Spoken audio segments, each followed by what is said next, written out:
A former top aide of New York Governor Hochul charged with spying for Beijing.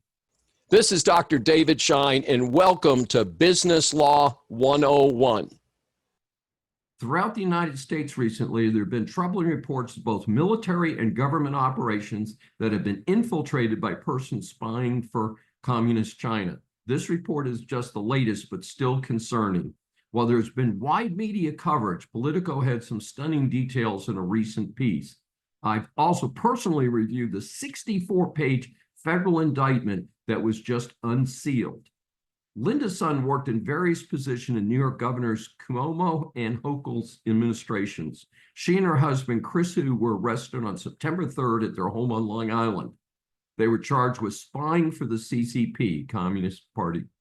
She was also charged with visa fraud, alien smuggling, and conspiracy to commit money laundering, while her husband, Hu, was charged with conspiracy to commit money laundering, bank fraud, and misuse of means of identification. The CCP apparently pays well, as they had a $3.6 million home in Manhasset, New York, as well as a nearly $2 million vacation getaway in Hawaii. In addition, the article from Politico details their luxury lifestyle. In return, the indictment alleges Sun promoted New York government's relationship with Communist China.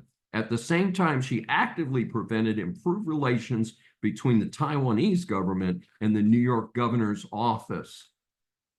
Some of her misdeeds against Taiwan included preventing a Cuomo press release referring to Taiwan as a country, stopped Cuomo's administration from acknowledging a donation of personal protection equipment from Taiwan during the COVID crisis, and blocked meetings and phone calls between Taiwanese officials and New York political administrators.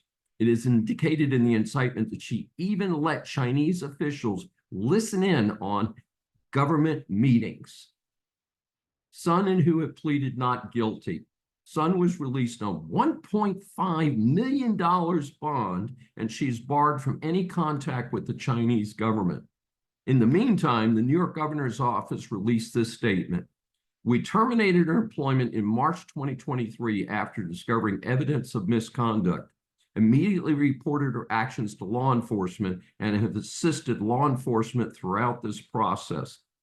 While this is a positive response, of course, this is still a black mark on both recent governors' administrations in the state of New York.